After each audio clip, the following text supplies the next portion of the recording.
of this description does not indicate WHO endorsement or any sort of formal recognition, but it has been included for translation. So the fact that they've mentioned it, I think, in itself is obviously a signal. But this is obviously a very complex area, and that's why I think there is a bit more research that is needed. But it's something that I do want to act on, because I do think that there are problems here.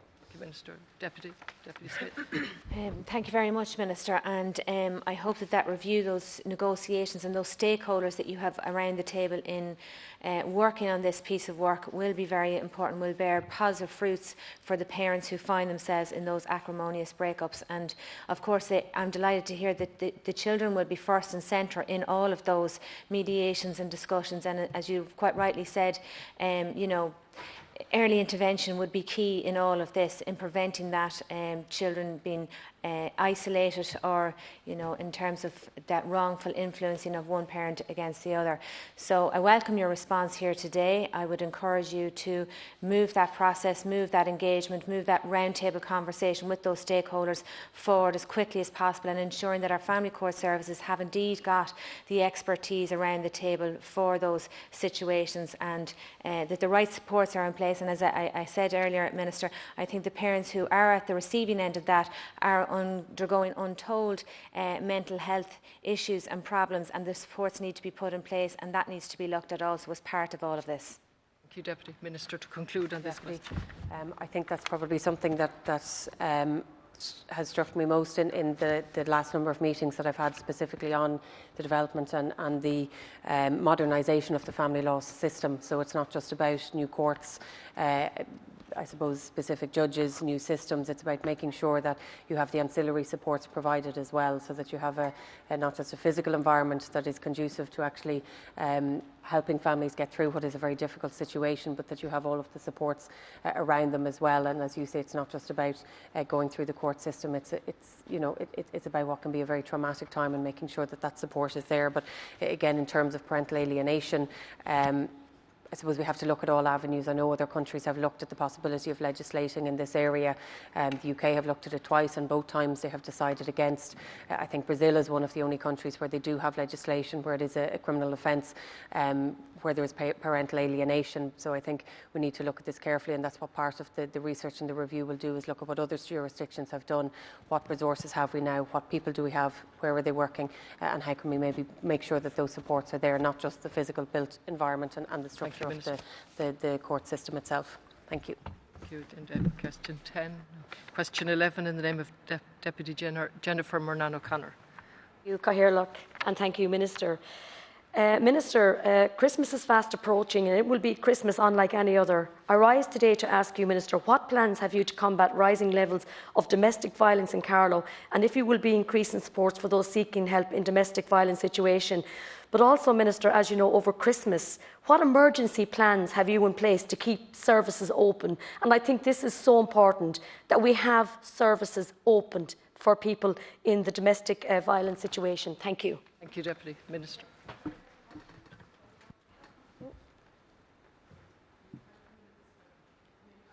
Okay, thanks.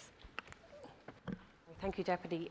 Firstly, regarding the Deputy's query about measures taken to combat increased domestic abuse in Carlow, maybe I can respond in more detail in the later questions, but I would again emphasise, similar to the previous response, that our collective approach is an all-encompassing national approach, and it will continue in that regard. There is no doubt that domestic abuse incidents have increased during the pandemic, and we do know that services are going to come under pressure, particularly coming into the winter weeks. But even afterwards, we've seen that in the first few months of the pandemic, when we had the full lockdown, it was after things started to open up again that services started to see a massive increase, because people felt that they could actually seek help, and that there was that possibility for them to seek help.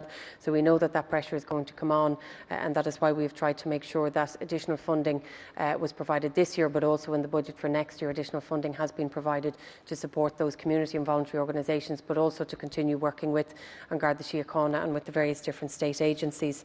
Additional resources, support enforcement services, as I've said, have been made available. Domestic abuse cases, they are being prioritised by the guards, the courts, the Legal Aid Board as well. COVID-specific funding, as I've said, has been made available not just for this year but also next year. I would, however, like to reassure the Deputy that we are not just looking at addressing immediate challenges, we also are looking at how we can improve our overall services going forward.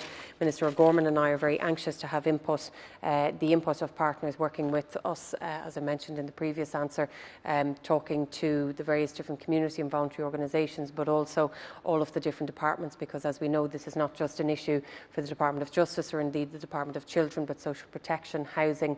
This is an issue that seeps into education, where we need to educate all of our society around the issues of consent, around what is acceptable, what is not, what to look out for, how you can support people. We will deliver on the programme for government commitment to audit how responsibility for this area is segmented, so taking all of those different departments, the work that they do, and making sure that we have a structure in place. And obviously when you have a national structure in place, that then disseminates down into individual counties, the work that's been done there, and I think provides that greater structure on a county by county basis as well. But I'll come back to the Deputy on her specific county. Today marks the last day of 16 days of action highlighting domestic abuse and violence, and I think, Minister, it is appropriate time to reflect on any plans that you might have. Early evidence shows that women, children, migrants and refugees, persons with disabilities and elderly have been hit hardest by the pandemic, compounded by a widespread increase in domestic violence. But Minister, it's probably even the more core issue here is it's the unreported ones, and that's the ones that are another concern. And I know in Carlow we got a report recently that there has been a 25% increase, and that is it's worrying and it's frightening. But I do want to welcome the introduction of a resource officer and outreach from Amber Kilkenny. And I do want to welcome that because I know Amber Kilkenny do great work. And I will again ask about a women's refuge for Carlow. That is a huge issue for me. I believe Carlow should have its own refuge. I have been constantly fighting for this. And the other area that we need to look at is housing. How we can address housing emergency for women in domestic violence. That is a big issue. Thank you, Minister. Thank you, Minister. Thank you, Deputy. I think you raise very valid points, and that's why it's so important that this audit takes place, and it will be concluded by March of next year, to take into account the fact that there are housing issues here, there are social welfare supports that are needed. There's obviously work being done by TUSLA at the moment to review the current bed capacity to ensure that we have enough space, and obviously I'm very conscious that there are a number of counties that don't have their own refuge, but I do know obviously that Carlow, Kilkenny tend to work together in this space. I mean, the figures that, and I mentioned earlier, are quite significant. And Garda Síochána have attempted to, or have contacted 20,699 victims of domestic abuse.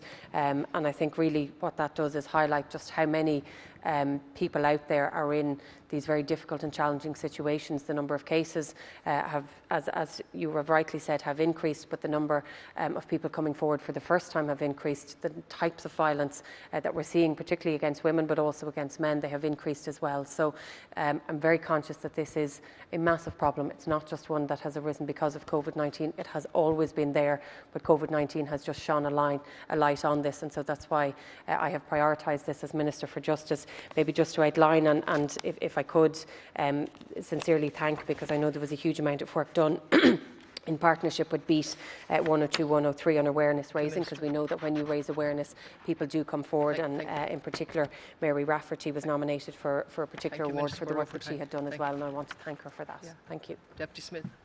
Thank you, Minister, and I do want to welcome the audit that is being undertaken, and there is, and I think we do need to address all the services working through the guards, TUSLA, local authority, social welfare. I think we need to have a holistic approach to this, and I think it needs to be more accessible, and maybe we need to give more information and understanding, and I think that could be a huge problem. I know everyone is doing their job to the best of their ability. That's not in question, but it's how we actually get this audit right will have a huge say in people's lives, and I think it's important that we do. But again, Minister, and I just also want to say well done to my own local radio, Carlow Kilkenny, that have been doing a huge issue on domestic violence and abuse over the last few weeks, and particularly coming up to Christmas. So everyone is playing their part. But it is important now, Minister, in this audit that you look at a women's refuge for Carlow, because I know myself, I know people that have gone to Kilkenny. They've, in fairness to the Amber, excellent job, full. Waterford, full. So we're now getting to a stage where we're sending women to refuges, and they're full. Thank you. Thank you. Minister, I'm going to let in Deputy Emer O'Higgins first. Sorry. Yeah. Thanks very much, Jessica and Corla. Minister, the lockdowns have been tough on everyone, but for victims of domestic abuse, they have been hell. Their home isn't their sanctuary. They find sanctuary outside of their home when they find a safe space somewhere else. And that was robbed of them for months during lockdown. But Minister, you gave them the assurance and the clarity that travel restrictions didn't and do not apply to them. And that was so welcome and such an important move. Minister, what other actions are you taking to support victims of domestic and sexual abuse and to deliver long-term and lasting cultural change? Thank you, Deputy Minister, to conclude. Thank you. Just responding to both deputies, I think information is key, and it's so important that victims of domestic abuse, violence, sexual abuse know the supports that are available to them.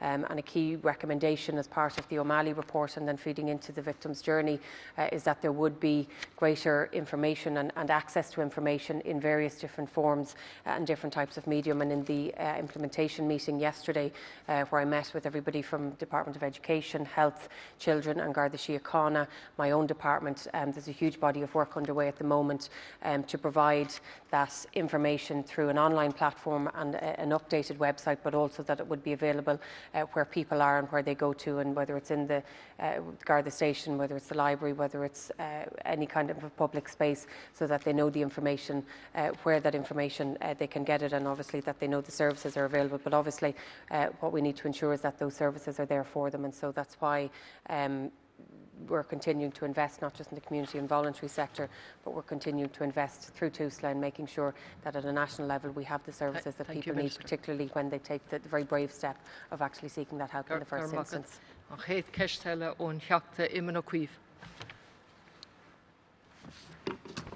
Minister, this has been a very difficult year for many people, but it has been particularly challenging for prison management, prison staff and for prisoners. And I'd like to compliment the IPS, prison staff, on the way that COVID was kept out of the prisons, but also to recognise the cooperation of prisoners who are deprived of visits and many other things in the prisons as a result. My question is, what arrangements have been made over the Christmas period in relation to prison visits so that this may happen in as generous and humane a way as possible, consonant with public health? I thank Deputy O'Queen for raising this important question, and I appreciate the Deputy's concern and again thank him for raising the issue. I'm assured that every effort has been made by the Irish Prison Service to continue physical visits during this pandemic. As the Deputy is aware, it was necessary to suspend physical visits to prisons firstly in March and again in October following public health guidance. The service is acutely aware of the need for prisoners to maintain contact with their families, and a new video visit system was introduced which has allowed families to continue to support those in custody, and feedback on the use of this has been generally positive. I understand that additional phone calls have also been facilitated. The IPS has announced arrangements to allow all of those in custody to book a physical family visit between 16th of December and the 6th of January. Each prisoner will be entitled to one physical visit, limited to 2 people, which is limited to 15 minutes in duration. I understand this time limit is necessary to ensure that the maximum number of visits can be facilitated, having regard to the need to reduce the number of booths in use for distancing purposes and the need to fully sanitise surfaces between visitors. All visits will be behind clear screens, and visitors and prisoners will be required to wear a face mask at all times. No physical contact will be permitted. All visitors will also be subject to the COVID-19 screening procedures which have been in place since March, and visitors are requested not to attend if they have any symptoms, have been in contact with a person who has gone for testing, if they have themselves been tested positive for COVID and have yet to be cleared by their doctor, or if they have been abroad in the preceding fortnight. I understand this is very difficult for the families concerned, particularly after such a difficult year. However, the IPS have worked tirelessly to safeguard prisoners and staff, and this continues to be the primary consideration. We are all hoping next year will be a very different year, but for now IPS must continue to ensure that the prison population is protected from the virus, and they are continuing to make use of alternative means of keeping prisoners and their families connected. And prisoners will continue to be able to avail of a 20-minute video visit, and additionally daily phone call is also being facilitated during the Christmas period. Have the rest ready. I'd like to thank the Minister for his reply, and I do realise the health challenges, and I think everything is a balance here. I'd also recognise that video visits have been made available, although there have been some gremlins with that, but new system, and it is certainly a help. But as all of us have found out in our lives, video visits, Skype, all these things are no substitute for personal contact, and we also are aware that one of the big losses of being in prison is obviously family contact, and this has been exacerbated this year. We also know that family contact often, and good family contact often, has an effect on the outcome for prisoners after they leave prison. I was wondering, Minister, you're saying that it's 2 to a visit, 1 adult obviously, so if there's 2 or 3 members in a family, it seems to put a family in an invidious situation, and I would imagine that the number of prisoners with children is not equal to the total prison population. I was wondering, can anything be done around this to create some flexibilities? Because it seems very, very difficult at this very, very special time of the year. I thank the Deputy and absolutely understand the loss of family contact certainly does have an impact into prisoners, and I suppose this is something that has happened across our society in the last year due to COVID. And I agree that the prisoners having contact with their family does help with stability and with better outcomes upon release. I also agree that it will put some families in a very difficult situation where they do have to choose if only 2 can attend. But I suppose it's something that has had to occur across all of our services, and we've seen that in nursing homes as well, and very difficult choices have had to be made. But I certainly will encourage the Irish Prison Service that if any flexibility can be put in while adhering to health considerations and health concerns, that those flexibilities will be put in place. Minister, yeah, I'm glad to hear you say that, because I think what we need is flexibility. Not all situations are the same. There won't be the same pressure in all the different prisons in relation to prison visiting. And I'd particularly make the health case that if there's a family living together, the risk from 2 or 3 you wouldn't imagine be any different, because if they're living together, you'd imagine that what one would get, another would get.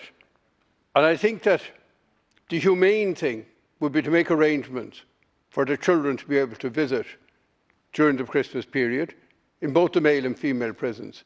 And I think that if they have to get multiple visits and people who don't have children don't, I think that should be facilitated. But I think it's asking parents to make invidious choices, to have to choose between one child and another. And as I said, not every prisoner has children. In fact, many, many prisoners don't have children.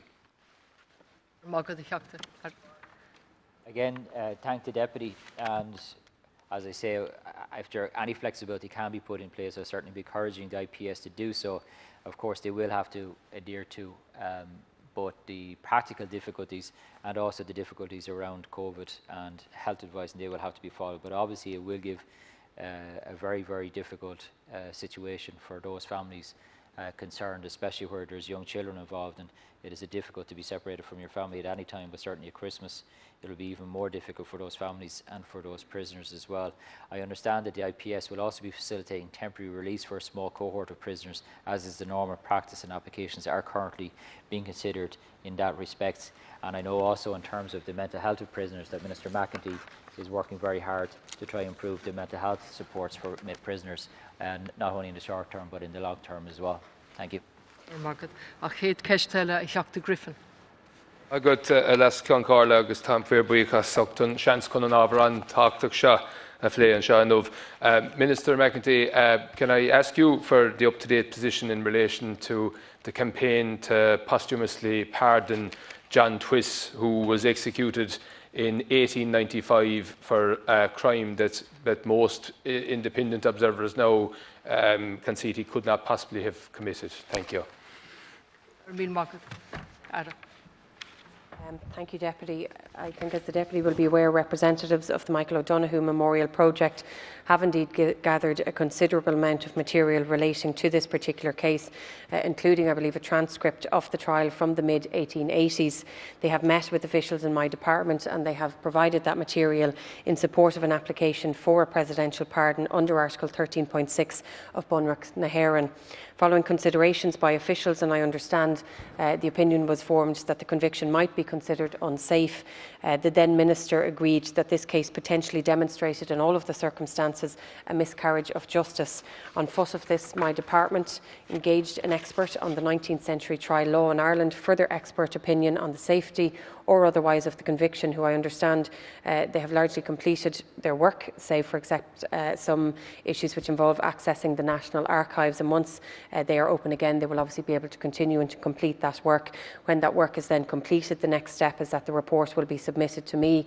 And what I can assure the Deputy is that I will consider this report as soon as possible, and then obviously I will make my recommendations. And if at that stage it is decided that this pardon should be passed to the President, I of course will do so then. Thank you. Can I thank the Minister for her response, and can I also acknowledge the fantastic work of the Michael O'Donoghue Memorial Project for the great work that they've done on this case, and also, of course, as well, the descendants of John Twiss as well, for whom this is incredibly emotive and incredibly important that they would have justice done for their ancestor as well. And I want to acknowledge your enthusiasm, Minister, from the very start, from literally within days of taking office, you were on this case. And I also want to acknowledge your predecessor, Minister Flanagan, for taking this case very seriously and for moving it forward. And I do hope that all of those who are working on the case can prioritise it and can complete their work as soon as possible, because, as you know, this has gone on for 125 years. It will be 126 years in February. But the passage of time doesn't diminish the hurt that it has caused to the Twiss family, to everybody in the district, and particularly to his descendants who want to see justice finally for John Twiss. Deputy, you know, I agree, I suppose, just because it is a long time ago and some people might look at it and think, you know, time has passed, would it really make any difference? I certainly do think where a miscarriage of justice has possibly occurred, it is extremely important to make sure that we correct the record and that we make sure that particularly the family involved, that they can get that clarity and that assurance as well. I suppose there is a process, as I've outlined, maybe just to give it in a little bit more detail, where the initial consideration of a case by my officials in the department where they form a view that there was potentially a miscarriage of justice, that is when we bring forward the independent expert, that we ask them to look at the particular case, to examine all of the information. And again, I want to thank those who have provided that information to the particular expert in this case. Then obviously, if there is a decision and there is advice that there should be a presidential pardon awarded, it's then a matter for me to bring that to Cabinet and then for that to go to the President to decide, following on from the advice of Government, as to whether a pardon should be granted or not. So I just want to reassure the Deputy that this has not been forgotten. This case has very much been worked on, and as soon as I get that report from the independent expert, I will act on it as quickly as possible. Yeah, thank you, Minister. That's reassuring, and I'm very grateful for that. And I know that will mean a lot to the family of John Twiss, and also as well to people like Johnny Roach, who has never given up the fight on this, and the many colleagues that he has in Castleisland as well, in the Michael O'Donoghue Heritage Project as well, who firmly believe in John Twiss, who believe his innocence. And also the many experts over the years as well, who have examined this case in detail. And again, many of whom have found that there is no possible way that this man could have committed the crime that was committed, a terrible crime that was committed. And let's not forget that there was a victim here as well, and James Donovan, who was murdered callously in 1894. But it wasn't John Twiss who did it, and that's why justice is really important here. The BBC even have featured this case in a documentary on a number of occasions, and it would be fitting, going on the precedent that was set in the Mam Trasna case, that there would ultimately be a pardon here, hopefully. Thank you. To conclude. Thank you, Deputy. Just again to reassure you that this case is very much ongoing in my department. It has not and it will not be forgotten, and as soon as I receive the independent expert advice, I will act on it as quickly as possible. I'm very conscious that there are people who are awaiting this a long time, and obviously they would like to see an answer as quickly as possible. So I want to commit to the Deputy that I will provide that answer as soon as I can. Thank you very much, Minister. Now I'm going to go back to Deputy Breach Smith. question 10. Gurmagad Laskeon Corla. Minister, I really want to hugely welcome the indication you gave yesterday in the Seanad that there be no deportations allowed during the pandemic. So my question might seem a bit redundant, but I would ask you to reiterate exactly what is the intention of the Department in relation to those who have received letters. And I particularly would like to put emphasis on the 2 care workers that I've raised with you repeatedly in relation to what they have to do next. Basically, you have written back to me, fair play, you've given me written answers, but I'd like to know what is their next steps in terms of making an appeal directly to you, and what is the position of deportation. Minister. Just reassure the Deputy, I suppose, and repeat what I said yesterday, that my department has and will continue to take a pragmatic approach, but most importantly a compassionate approach in relation to immigration arrangements in the context of COVID-19. This approach to deportation orders will continue during the duration of the COVID-19 pandemic. A decision to suspend the issuing of negative international protection decisions during level 5 restrictions has already been taken, and this remains in place, and this will continue. Under the International Protection Act 2015, we know a person receives a letter informing them of their negative international protection decision, informing them that they no longer have permission to remain in the state and that they're required to confirm within 5 days whether or not they will accept that voluntary return. Again, it's important to point out that that individual does not have to remove themselves from the state within those 5 days. For the duration of level 5 COVID-19 restrictions, I asked my officials to review the issuing of letters, and no refusal letters or letters enclosing a deportation order have issued to anyone who has been unsuccessful in seeking international protection since. I wish to add that since the outbreak of COVID-19, since March 2020, there have only been 4 cases where individuals have been deported from the state. 3 of those cases arose from deportation orders issued prior to March 2020, and for one of the cases where the deportation order was issued, that person was returned to their country and was not a failed international protection applicant. In terms of those found not to be in need of international protection, obviously there's always a detailed consideration given to all aspects of their case. This has to be carried out before a decision is granted to remain or to not, and perhaps maybe without getting into detail about individual cases here, there is a very clear process, and I would urge anybody who is applying through that process to provide as much detail as possible, because all considerations are taken into account: family situations, work situations, humanitarian situations, obviously where they're coming from as well. All of this detail is really, really important. So for anybody, whether it's the individual cases that you've mentioned, but I would stress in making any kind of an appeal that they would provide all that information, but also any new information that may have come to light that they feel wasn't taken into account in the initial response. Thank you, Minister. That's very helpful. One other thing that has just come to light before I came in here, I spoke to a couple of care workers who have deportation orders, and their panic now is that their work permit expires in the next couple of weeks. One's already expired, the other expires in the next couple of weeks. And in that situation, that doesn't help us, because it means 2 care workers who could be doing very useful and vital work during the pandemic are not able to, because they don't have work permits, but they can't apply to extend their work permit because of this order that they have, or this refusal of the leave to remain. So it's complex, and it's hard to know. For me, it's hard to know how to advise them, but I take it from what you've just said, and maybe you could come back on this, that they should make an appeal, reiterating and outlining all of the circumstances that they have faced and are facing, and the details of the basis of that appeal. And I take it from that that the Department will look favourably on it, particularly to people like care workers and indeed artists and people who make a contribution to our communities. Thank you. Minister. Thank you, Deputy. As you've rightly outlined, we're in a very difficult and complex situation, and by taking one action, you're potentially having an impact in another space. So I think it's really important that there is that joined-up thinking, and that we do try and provide as much reassurance to everybody here that's impacted by this. What I can say perhaps is that I could speak to you separately about the individual cases, but I think what we want to try and do is reassure people that they won't be deported. throughout this pandemic, and I think the figures show that is the approach that we have always taken from the very outset. But obviously, where there are complex and difficult cases, I would encourage people to always engage and to continue to engage with the relevant agencies and with the departments, and of course to raise their particular situations, because as you've said, things do change and different scenarios arise. And I think until we know of those scenarios and are made aware of them, obviously it's hard to respond in great detail. But what I would do is encourage everybody to engage with the relevant authorities or agencies, and where their situation changes or where these difficult types of scenarios arise, we will of course try and work with them to try and find the most appropriate response and to respond in the most compassionate way that we possibly can. Deputy, we're out of time, so just a quick comment. No, you can come back. Yeah, no, I mean, just to really welcome what you're saying here this morning, and I will make sure that those are followed up. But at the end of the day, the pandemic may subside in other countries, or it may spike here or subside here.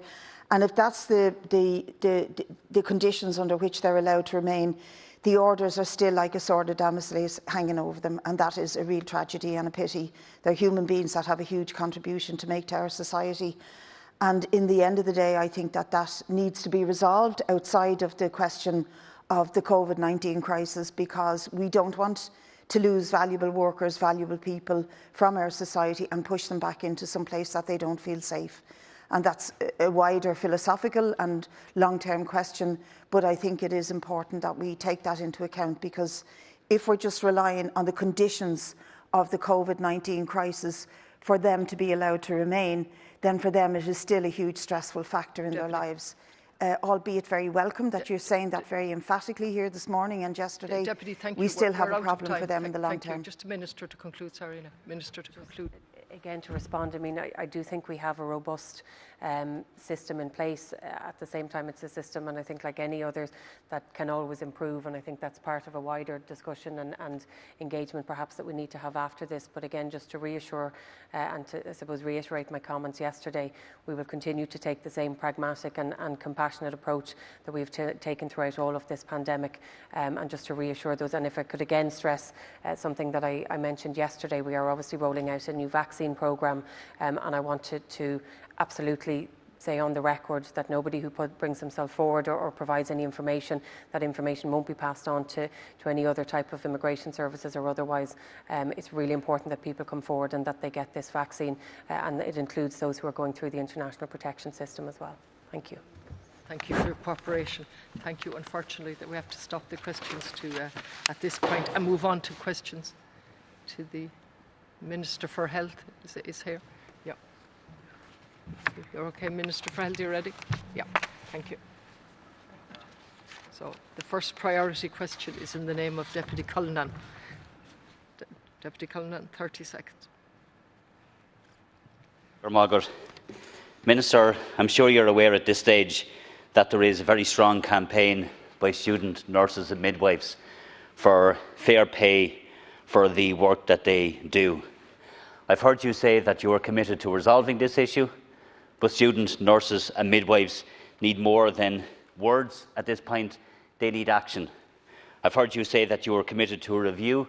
Well, they also need to make sure that this issue, like it has been in the past, isn't buried in reviews, but is actually dealt with by you as Minister for Health. So can you outline to the House what action you intend to take on this issue in the next number of days and weeks to resolve the issue? Minister, thank you. Thank you for the question, Deputy. It's vital that student nurses and midwives complete their essential clinical placements in a safe environment, and our senior nurses have gone to great lengths to ensure this is the case. I also recognise the potential hardship that might arise for students on placement due to COVID-19. Student nurses and midwives are not paid salaries for clinical placements in years 1 to 3 when they're supernumerary or in addition to the existing workforce.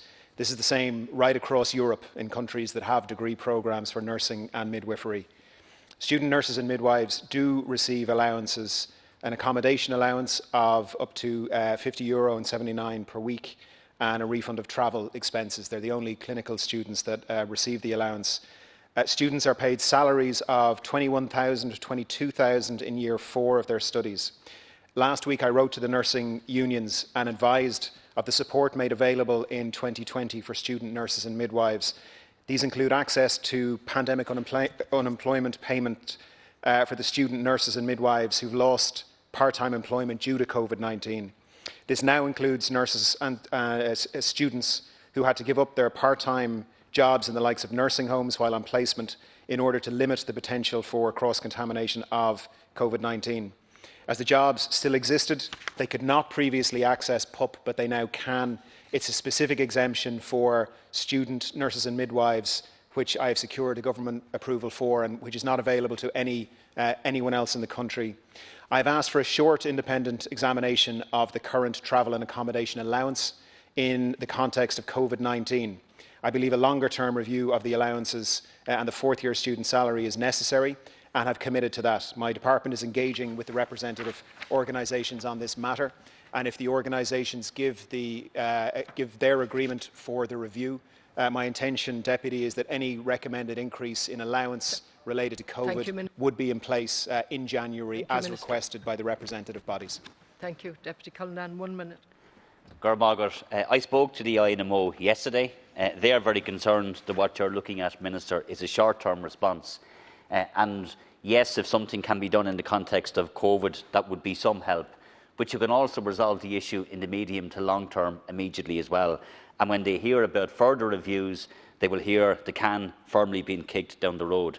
Now, Minister, in a response from your own party, when you voted against a motion in the Dáil last week, your party said in a statement, and I quote, "Student nurses in their final or pre-registration year are paid because they are different and do real work on wards that would not be done were it not for them." It isn't just fourth years who do real work. So too do first, second and third year student nurses.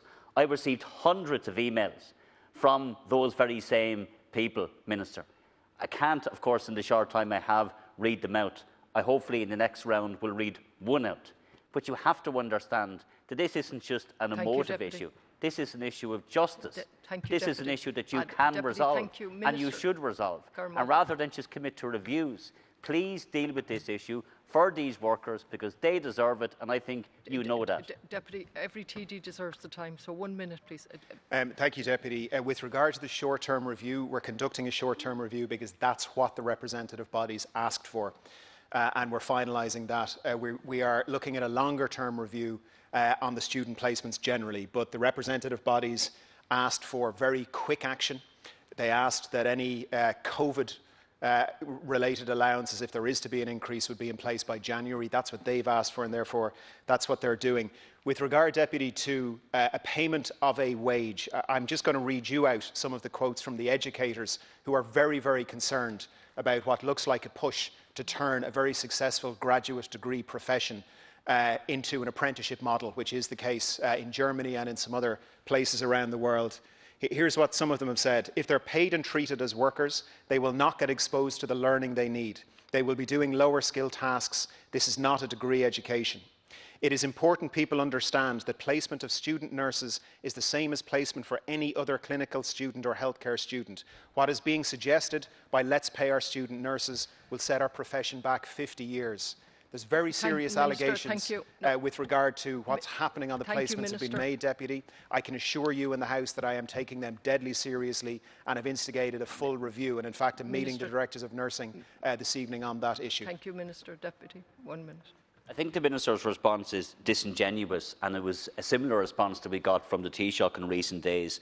So let me be very clear that my party is certainly not looking for a return to the past or an apprenticeship programme. We're supporting the Irish Nurses and Midwives organisation called, Minister, that fourth-year students will be paid the equivalent rate of a healthcare assistant, and that there will be a fair allowance for first, second and third-year students. And one of those students that wrote to me said that she was infuriated to read the statement from your own party, which she referred to as an ignorant statement. And she said, "From my very first placement as a student nurse back in first year, I have provided care to many patients. I know for a fact the wards would not function without the help of student nurses, regardless of what year they're in." And there's hundreds of those. So, Minister, don't be disingenuous in responding to very genuine concerns that my party and the Irish Nurses and Midwives organisation are calling for. We're not calling for a return to the past. We're not looking to go backwards. We're looking for fairness. Thank and you, we're looking Deputy. for a generous and a fair allowance Deputy, for those you. first, second and third year Thank you, Deputy. students. Minister, 1 minute. Thank you, Deputy. It's a matter of record that a member of your party asked me directly in committee about the apprenticeship model, and repeated analogies have been made to what apprentices are paid. The example of Australia has been raised in this House, where Australia runs both an apprenticeship and a degree programme. So I can assure you, Deputy, we're taking this very seriously. There are two separate issues being raised, and we are addressing both. The first, which falls primarily under my remit, is are the students being asked to do inappropriate practices while on placement? I take that deadly seriously. I have had and the department has had no contact from the colleges as to this issue in the past. I've checked, I've instigated a formal review, and if there are serious breaches found, they will be dealt with, because they are under the care of the HSE when they're on placement. We are taking that absolutely deadly seriously. With regard to the allowance, I welcome, Deputy. I think what you're saying is that Sinn Féin is not looking for a wage for the first, second and third years, but is looking for an appropriate allowance. And I agree with that. And to that end, I'm saying we're doing two things. We're doing a short review at the request of the representative bodies to get the allowance up in January in a time of COVID, and we're looking at a second review which would deal with a time after COVID. Thank you, Minister. I'm moving on to the next question. Deputy Gino Kenny. Thanks, Chair. Minister, anybody that saw the images a number of days ago from Britain with Margaret Keenan being the first person in the world getting the vaccine for COVID-19 would have been heartened, because it's been a very, very, very dark last 9 months for everybody on the planet. So my question today is in relation to the rollout of the vaccine in relation to COVID-19, the logistics, the prioritisation of vulnerable groups, the role that GPs will play, and the tracking system that we will need for this logistical difficult situation. Thanks. Thank you very much, Deputy. And I think we can all agree that it's a good week, and last week was a good week in terms of our fight against COVID, as we look at the prioritisation of vaccines if and when they are okayed. The government's committed to a rollout of the COVID-19 vaccination programme as soon as suitable products have been authorised and supplies are available. A high-level task force was established to support and oversee the development and implementation of that programme. The task force is working on a national COVID-19 vaccination strategy and implementation plan, which I expect to be submitted to government tomorrow. Ireland's taking part in a procurement exercise being operated by the European Commission on behalf of Member States to procure suitable, safe and effective vaccines in sufficient quantities. Ireland has opted into 5 advance purchase agreements with pharmaceutical companies and is in the process, and a process is in place to opt into a 6th. When we start receiving vaccines, we will have to prioritise who receives them first. This week I announced the vaccination allocation strategy for COVID-19 vaccines following sign-off by Cabinet on Tuesday. The strategy prioritises those over the age of 65 living in long-term care facilities, frontline healthcare workers who are in direct patient contact, and those aged 70 and over. The high-level task force is working intensively to ensure that all necessary elements are identified and addressed in the plans for implementation. Its work includes how the vaccine will be administered, by whom and where. Planning for an ICT system is in train to enable all necessary aspects of an individual's vaccination history to be recorded. Further details will be included in the National Vaccination Strategy and Implementation Plan once approved by Government. Minister, Deputy. I understand, Minister, but we all understand that this will be logistically challenging and enormous undertaking from our health service. And I think one thing that's very, very important is about tracking system of who gets the vaccine, because obviously there will be 2 vaccines.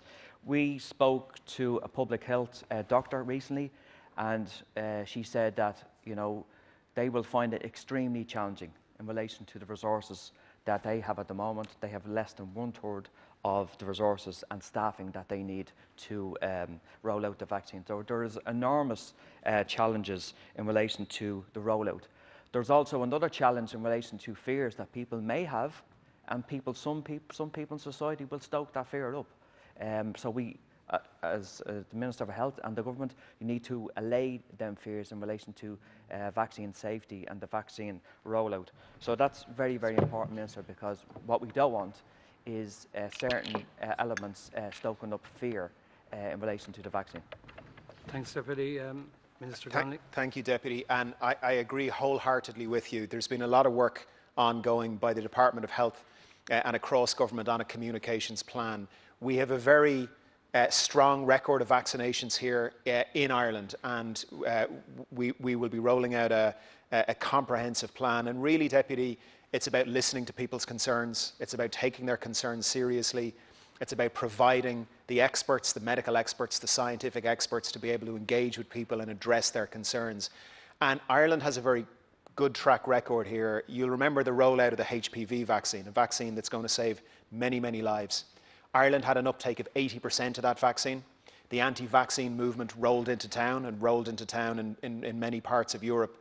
An uptake of that vaccine, based largely on misinformation, fell from 80% to 50%.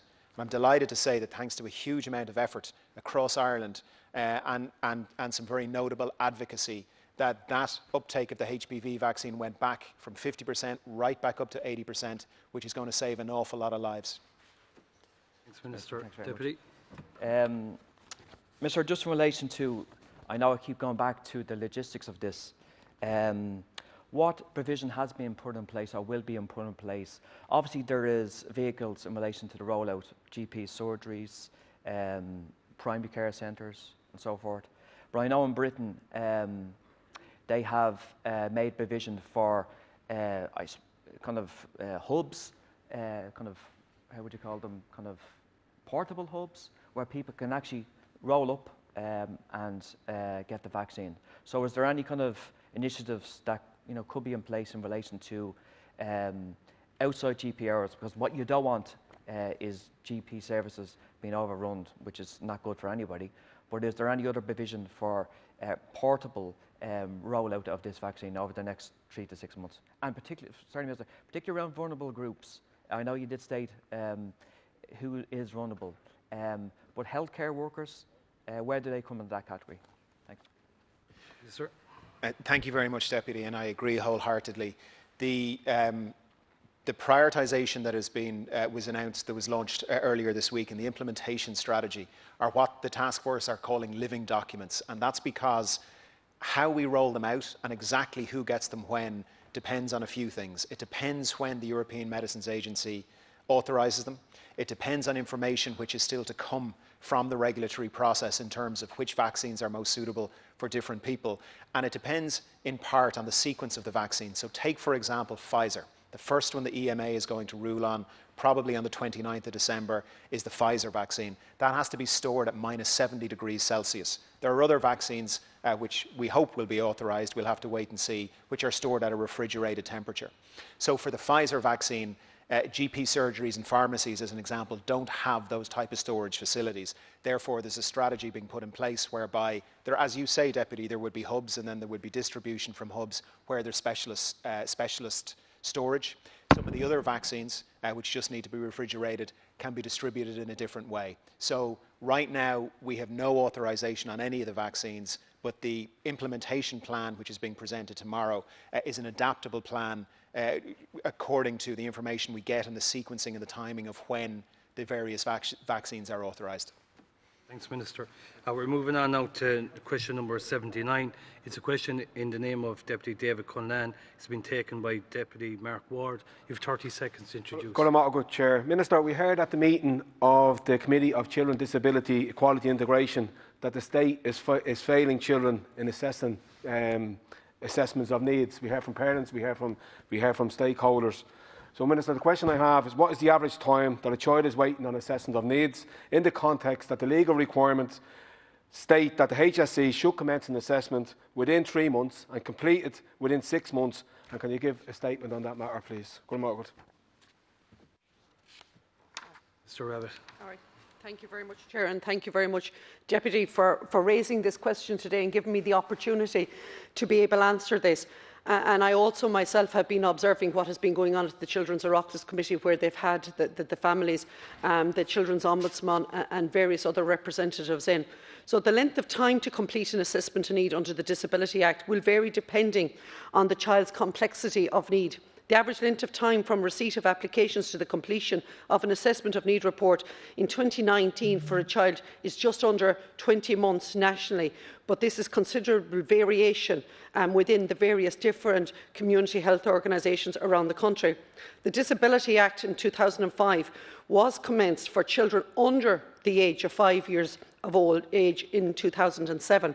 The intention at that time was that the HSE would provide assessment of need under the Act for a group only while the Education for Persons with Special Needs (EPSONS) Act would assessment for schools for going children. However, and this is the most important part here, the relevant section of the EPSONS Act was never commenced. As a result of the High Court ruling in 2009, the effect of which was to open eligibility to all children born between 1st June 2002, and the number of children aged 5 and over, and in addition to school-going age, has risen steadily as the percentage of applications received increasingly, so much so that it's 55% in 2019. This reflects the assessment of need process in a cumulative ones in terms of numbers seeking to access it. The recent allocation of €7.8 million, although through Sláintecare and very welcome funding to address the overdue assessment of needs, will further support the HSE and its funded service providers in ensuring children access the appropriate therapies as soon as possible. Deputy, this assessment of needs is a nut we need to crack. There is no denying that whatsoever. The timelines that families are waiting to access assessment of needs has actually turned into an industry. Thank you, Minister. Deputy Ward. Thank you, and thank you, Minister, for acknowledging that, because when we're talking about different acts and we're talking about different procedures, it's real people that's behind them. It's parents, it's children, and it has a knock-on effect in relation to the overall family structure, to society in general, to school. It's crucially important that these children that they receive the intervention and assessment, so there is no lost opportunities. And that's what we're talking about here, Minister. We're talking about lost opportunities for children. Like the dilemma that parents face in relation to their children reaching their milestones in development. Like some children are being left behind by their peers, they're unable to perform tasks independently, and some are totally reliant on the care that their parents are giving them or their caregivers are giving them. So what we need to do, Minister, we need to start something now, today, as soon as possible, that will ease the access for parents to get their children an assessment of needs when they need it and where they need it as soon as possible. So that's why I want to ask you today, Minister, what's going to happen so this can happen in a timely manner? Deputy Minister Rabbit. Thank you, Chair. And thank you again, Deputy, for giving me this opportunity to lay out exactly what my plans are and to share with the House here today. So first and foremost, the funding that I would have received through the Sláintecare funding is being actually adequately used to address that backlog at this moment in time. And next week at the Children's Oireachtas Committee, I plan to have all the figures to show exactly how the funding has been spent and how we are achieving that. But also next week I plan to meet with Minister Madigan to address the issue in relation to the EPSONS Act.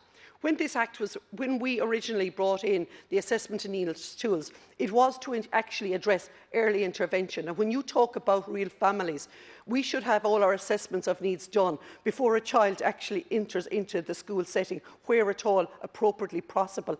I want to move away from the idea of assessments and get to intervention. That's the conversation I want to get, is intervention. But I do have a plan, and we are working really hard on it. Minister, and I look forward to that conversation next week at the committee meeting.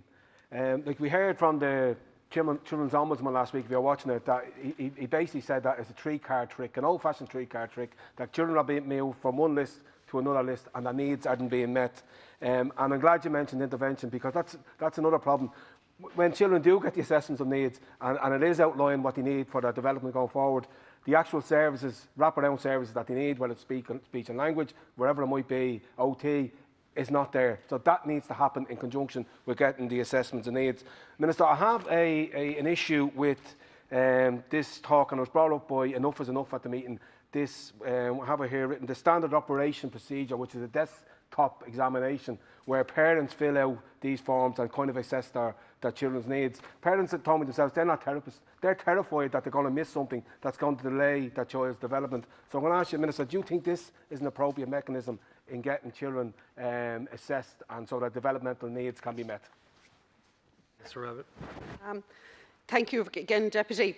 In relation to the standard operating procedures, which is known as the SOP, the whole idea of that was actually to bring information so as you could put people on different pathways. However, that only ever got off the ground for approximately 6 weeks because COVID landed. So it is, as a new minister arriving in my portfolio, it has given me the opportunity, as I say again, seeking the funding from Minister Donnelly, using that funding appropriately to address with a backlog, while at the same time it is giving me the opportunity to address whether the standard operation procedure is fit for purpose. Will it address the needs of the families? Will it get us the intervention that we need on a timely fashion?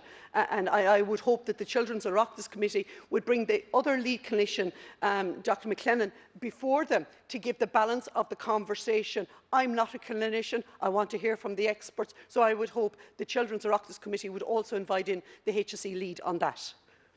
Thank you very much, Minister. We now move on to question number 80 in the name of Deputy Verona Murphy. Deputy Murphy, you have 30 seconds to Thank you, introduce. Chair. Minister, I had a very disturbing conversation with a young man 10 days ago. He has 20 friends in a social circle and he tells me that 18 of them are using drugs. Now, unfortunately, the two in the group who don't use drugs are struggling with their own mental health because they're being ostracised for not joining in. His younger brother has the same problem. When he tries to join his friends, they just turn their back on him as if to say he's a spoilsport or self-righteous. And the issues for the parents involved is equally as stressful, seeing their children trying to do the right thing but struggling greatly to deal with being shunned by their friends. The question I have is, can you ensure that the mental health is part of mental health is part of universal health coverage by including care for mental, neurological and substance use disorders? Thank you, Deputy. Minister Butler. Deputy, thank you very much for the question, and I know mental health and all the challenges that people face are very close to your heart. Every opportunity you get, you come in here in a constructive manner and you raise the issues. You were here again yesterday for the PMB, and I want to thank you for keeping mental health front and centre. It's hugely important. I suppose we've never needed to put such a focus on mental health than we do at the moment. The COVID pandemic has borne down so hard on people, and I hear your concerns in relation to that young group of people you said and the challenges they are facing. And, you know, I suppose as we look forward now to how we're going to develop our roadmap to building a world-class healthcare system, including mental health, putting it front and centre, Sláintecare vision is to achieve a universal single-tier healthcare system. We have a lot to do. We have a lot of work to do, but a lot of it has started already. Our refreshed mental health policy sharing the vision is complemented by the National Implementation and Monitoring Committee, which will hold its inaugural meeting this week, actually tomorrow at 11 o'clock. And the most important, the difference this time is we had a fantastic document previously, a vision for change, but not all of it was implemented. This time we have sharing the vision, but with this National Implementation and Monitoring Committee, it will hold me to account, it will hold the Minister for Health to account, it will hold the HSE to account, it will hold the department to account. And this is the first time we've had clear oversight. And just to give you an oversight of the independent makeup of the committee, it will be chaired by John Saunders, who would be known from the Mental Health Commission. Mental health reform are included, psychologists, psychiatrists, social workers, family reps, minority groups, service users, reps from Sláintecare, NGOs across the board. And the most important thing we can do is to keep mental health front and centre at the moment. Thank you, Minister. Deputy Murphy. Thank you, Minister, and thank you for your cooperation on our PMB. It was greatly appreciated. But this obviously is a very serious matter, and it can be difficult to leave a group of friends or to stand up to peer pressure, a stressful situation for those directly involved and for their parents. It's very alarming for me that one social group of 20 young people and 18 are regular drug users. It's hard to imagine the scale of the mental health issues caused by drug use across the country. We might be able to treat or deal with the physical health issues associated with neurological and substance use disorders, but any strategies adopted must include mental health provisions as well. This problem exists all over Ireland, and we can be pretty sure that similar scenarios exist right throughout every single constituency on the island. Minister, I believe that we need to make provision that our schools' policy in relation to drugs be updated, and funding for the mental health services are required in this regard, but I do believe we need to make that provision. Thanks, Deputy Minister Butler. Deputy, I couldn't agree with you more. Our schools policy does need to be updated across a lot of sectors, but especially in relation to drug abuse. The policy that we are to share in the vision advocates for additional universal supports to provide care to individuals with complex mental health needs, including those presenting with coexisting mental health supports, including those with addiction, known as dual diagnosis. This is where it gets very, very complicated. So the status with the dual diagnosis National Clinical Programme, a draft model of care is in place which takes account of service users' views and describes the clinical pathway for patients with substance misuse and significant mental illness. The draft model of care will not be published until it is finalised by the National Clinical Lead, and we're waiting on approval by the Office of the Chief Clinical Officer, but I do take on board the point you're making, and education is key.